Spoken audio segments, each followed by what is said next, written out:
আপনারা দেখছেন all people's চার্চের দৈনিক ভক্তিগীতি লিভিং সুপারন্যাচারালি এবং আপনাদেরকে জানাই উষ্ণ অভ্যর্থনা। আমরা আশা করি আপনারা এই ধারাবাহিকটি উপভোগ করছেন। আমরা বাইবেলে একমাত্র বিষয়, এই বাক্যাংশটির ব্যবহার, কে কাকে এটি বলেছেন এবং আমরা তা থেকে কি শিখতে পারি ও প্রাপ্ত শিক্ষা থেকে কি প্রয়োগ করতে পারি সে সম্পর্কে আলোচনা করছি।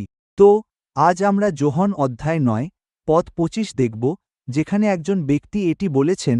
তিনি বলেন, আমি একটি বিষয় জানি। যোহন অধ্যায় 9 এ প্রভু যিশুর একজন অন্ধ ব্যক্তির পরিচর্যার কথা বলা হয়েছে।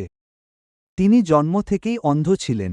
এই পুরো ঘটনাটি থেকে আমরা যখন এই অধ্যায়টি পড়ব তখন অনেক কিছু শেখার আছে এবং আপনারা অবসর সময়ে এটি পড়তে পারেন এবং আমরা দেখতে পাব যে এখান থেকে অনেক শিক্ষা গ্রহণ করা যায়। কিন্তু আমি শুধু 24 ও 25 পদ পড়তে চাই। তখন তারা আবার সেই অন্ধ লোকটিকে ডেকে বলল, ঈশ্বরের মহিমা ঘোষণা করুন। আমরা জানি যে এই লোকটি একজন পাপী। এই কথাগুলো ফরিসিরা বলেছিল। 25 পদ। সে উত্তর দিয়ে বলল, সে পাপী কি না তা আমি জানি না। আমি শুধু এটুকু জানি যে যদিও আমি অন্ধ ছিলাম, এখন আমি দেখতে পাই। আমি শুধু এটুকু জানি যে যদিও আমি অন্ধ ছিলাম, কিন্তু এখন আমি দেখতে পাই। এই কথাগুলো সেই সময়ের ধর্মীয় নেতাদের কাছে সাহসের সাথে নির্ভয়ে বলা হয়েছিল। এমন সব লোক যাদের অনেক ক্ষমতা ও প্রতিপত্তি ছিল, যারা আসলে মানুষকে কারাগারে পাঠাতে পারত ইত্যাদি। আর এই ব্যক্তি যে প্রভুর শক্তির সম্মুখীন হয়েছিল, ঈশ্বরের আরোগ্যকারী স্পর্শ পেয়েছিল, যা তার জীবনযাপনের পদ্ধতি বদলে দিয়েছিল, যা তার ভবিষ্যৎ সম্পূর্ণরূপে বদলে দিয়েছিল, সে বলে, আমি অন্ধ ছিলাম, কিন্তু এখন আমি দেখতে পাই। আমরা বেশ কয়েকটি শিক্ষা পাই, তাই না? অধ্যায়টি, পুরো ঘটনাটি শুরু হয় এভাবে যে প্রভু বলছেন, সে এই অবস্থায় আছে তার নিজের বা তার বাবা মায়ের পাপের কারণে নয়, বরং ঈশ্বরের মহিমা যেন প্রকাশিত হয়।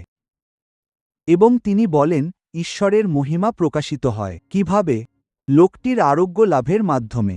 এবং তাই তিনি তা বর্ণনা করেন। আর প্রভু লোকটিকে বিশ্রামবারে আরোগ্য দান করেছিলেন, যা তৎকালীন ধর্মীয় নেতাদের ক্ষুব্ধ করেছিল। এবং তাই বিশ্রামবারে তার আরোগ্য লাভ হওয়ায় তারা বিরক্ত হয়েছিলেন।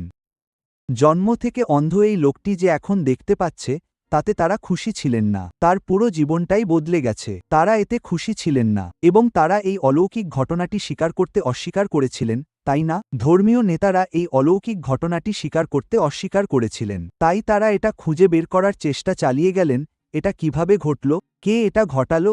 তারা তার বাবা মাকে ডেকে তদন্ত করলেন, সে কি আপনাদের ছেলে? সে কি জন্ম থেকেই অন্ধ ছিল ইত্যাদি। আর তারা সেই অলৌকিক ঘটনাটিকে স্বীকার করতে পারছিল না, কারণ অলৌকিক ঘটনাটিকে স্বীকার করার অর্থ হতো সেই অলৌকিক ঘটনার স্রষ্টাকে স্বীকার করা, স্বয়ং যিশুকে, তাই না? আর তাই আমরা এই শক্তিশালী সাক্ষ্যটিও দেখতে পাই যেখানে এই ব্যক্তিটি বলেন, আমি একটি জিনিস জানি। এখন আমাদের সকলকেই প্রভু যিশুর সাথে একটি ব্যক্তিগত সম্পর্কে আসার জন্য, আমাদের দৈনন্দিন জীবনে প্রভু যিশুকে তা ব্যক্তিগতভাবে অনুভব করার জন্য আমন্ত্রণ জানানো হয়েছে, তাই না? আর যখন আমরা এই আমন্ত্রণে সাড়া দিই, যখন আমরা ব্যক্তিগতভাবে তা অনুভব করি, তখন এটি আমাদেরও আমি একটি জিনিস জানি বলার দিকে পরিচালিত করবে।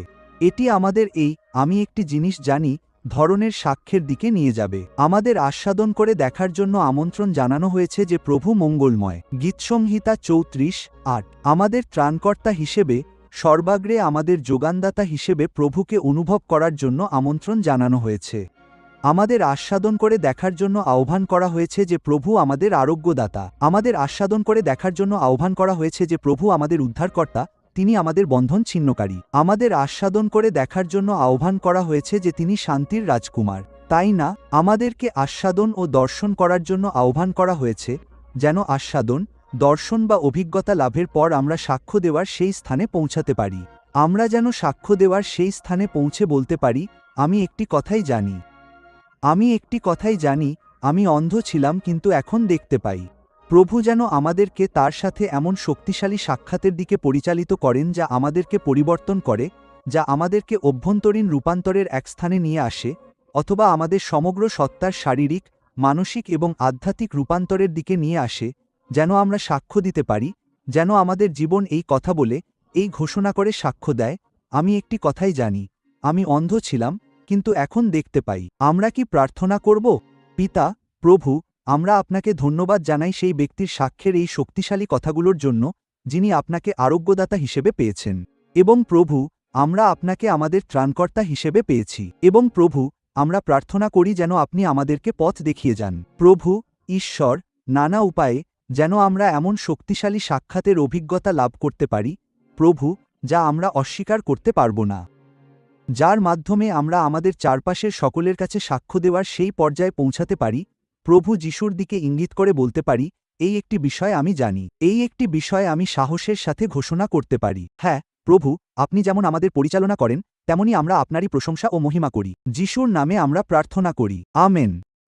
লিভিং সুপারন্যাচারালি অনুষ্ঠানে যোগ দেওয়ার জন্য আপনাকে ধন্যবাদ। আপনার আধ্যাত্মিক পথচলাকে আরও শক্তিশালী করার জন্য আরও তথ্যের জন্য অনুগ্রহ করে abcwo.org ওয়েবসাইটটি দেখুন।